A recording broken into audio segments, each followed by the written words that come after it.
Covid परत आलाय म्हणे. वर्ल्ड हेल्थ ऑर्गनायझेशनने त्या बाळाचं बारसं पण केलं आहे. NB.1.8.1.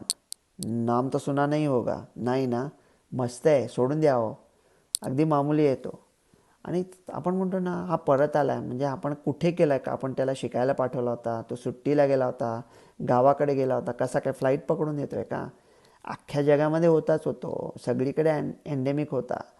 तुम्ही केसेस मोजायला लागताय म्हणून सापडतोय. पूर्वी आपण त्याला सर्दी खोकला म्हणायचो, आता आपण नाकात नळ्या घालतोय म्हणून कोविड सापडतोय. टेस्टिंग बंद करा, तो आपला आपण निघून जाईल. आत्मा जसा अमर असतो ना, तसा आता तो एंडेमिक झाला आहे.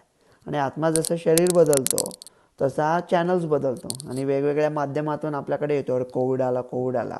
भारतीय लोकांचं खणखणीत प्रोटेक्शन आहे, काही काळजीचं कारण नाही. ह्या चीनमधून काय बातम्या येतात, कारण चीनमध्ये इम्युनिटी कमी आहे. चीनने झिरो कोविडचा नॉनसेन्स केला होता. त्यांची टोटल इम्युनिटी अजून कमी आहे. मला वाटलं होतं 4-5 वर्षात येईल, पण नाही आले. म्हणून अजून चीन, हाँगकाँग, सिंगापूर म्हणून न्यूज येतात. ज्या मृत्यूच्या बातम्या आहेत थोड्याफार, त्या ओमिक्रॉनमुळे नाही आहेत, या ओमिक्रॉनच्या पिल्लांमुळे. ओमिक्रॉनच्या बरोबर आहेत. आणि हे जे सगळे म्हणतात की हा कसा पसरतोय वणव्यासारखा, अरे म्हणजे किती सोपं सायन्स आहे हे. हा जर का पसरत नसता तर तो आला कसा असता? कारण ही जी सगळी ओमिक्रॉनची पिल्लं आहेत, ती जशी तुमच्याशी भांडतायत तशी आपापसात पण भांडतायत ना. पण हे मामूली मामूली मामूली होत चाललेले आहेत.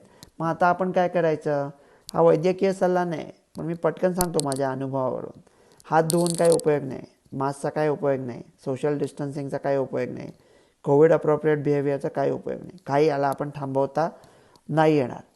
मग व्हॅक्सिन अपडेटेड डोस घ्यायचे असं सगळीकडे कॉपी पेस्ट करून टाकतायत आपल्याकडे. अरे कुठले अपडेटेड डोस? आपल्याकडे ओमिक्रॉन अपडेटेड व्हॅक्सिन नाहीच आहेत. आणि व्हॅक्सिन जरी असत्या ना, तरी आता कसं झालं आहे ना, की हा कोविड सतत एवढा बदलतो आहे की जे तो बदलतो आहे म्हणून पसरतो आहे. आणि का पसरतो आहे? कारण तो व्हॅक्सिनलाच चकवतो आहे. आणि त्याचं उत्तर आपण काय देणार? व्हॅक्सिन. व्हॅक्सिनच्या विरुद्ध नाही मी बोलत आहे. व्हॅक्सिनच्या 2 डोसनी सिरियस डिसीजपासून वाचवून खूप काम केलं होतं दुसऱ्या लहरीच्या वेळेला. पण आत्ता ह्या व्हॅक्सिनचा तुम्ही बूस्टर जरी घेतलात, ओमिक्रॉन ॲडजस्टेड जरी असता, तरी तो तुम्हाला मामूली डिसीज होण्यापासून नाही वाचवू शकत. आणि सिरियस डिसीजपासून तुमचं ऑलरेडी प्रोटेक्शन आहे. मग यायचं कशाला? तुम्हाला काही करायचंच असेल, काही करायची गरज नाही.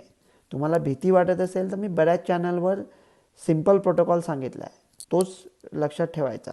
वैद्यकीय सल्ला नाही आहे. तुमच्या डॉक्टरशी पण बोला. आधी विचार करायचा, तुम्ही इम्युनोसप्रेस्ड आहात का? इम्युनोसप्रेस्ड म्हणजे कोण? 75-80 वय, खूप अनकंट्रोल डायबिटीस, डायलिसिस वगैरे चालू असेल तर, कॅन्सर, किमोथेरपी, लूपस वगैरे आहे, प्रेडनिसॉनसारखी वगैरे औषधं घेत आहेत, इम्युनिटी कमी आहे.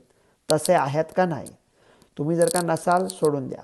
तुम्ही असाल इम्युनोसप्रेस, तर विचार करायचा, माझी कोविड ट्रीटमेंट घ्यायला तयार आहे का? ट्रीटमेंट घ्यायला तयार नसाल तर सोडून द्या. ट्रीटमेंट घ्यायला तयार असाल तरच टेस्ट करायची, नाही तर टेस्ट करून काही उपयोगच नाही आहे. टेस्ट केल्यानंतर लवकरात लवकर होईल तेव्हा निर्माट्रेलवीर हे औषध घेऊ शकतो. ते अजूनही चांगलं चालतं, बाकीच्या लोकांना घ्यायची काही गरज नाही आहे. ते निर्माट्रेलवीर बऱ्याच औषधांबरोबर इंटरॅक्ट करतं. म्हणून आधीच फाइंड आउट करून ठेवायचं, तुम्ही कुठली औषधे घेतात, त्यातली कुठली औषधं बंद करायला लागतील, ती बंद करून चालणार आहेत का? डॉक्टरला विचारून ठेवा, निर्माट्रेलवीर कुठे मिळेल, तुम्हाला सहज उपलब्ध आहे का? काळा बाजार वगैरे करू नका, पण विचारून ठेवा. ज्या लोकांना थोडीफार काळजी वाटते ते हे करू शकतील. बाकी सगळ्या लोकांनी काय करायचं? ये न थी हमारी किस्मत की विसाले यार होता, और जीते रहते तो और इंतजार होता. आता मजा करायची, अजून किती वाट बघणार आहोत आपण? जशी मजा आहे तशी करत राहा, बाकी काही करू नका. हा मामूली आहे, घाबरायचं काही कारण नाही. लोकशाही मराठी ऐका, पहा, जागरूक रहा.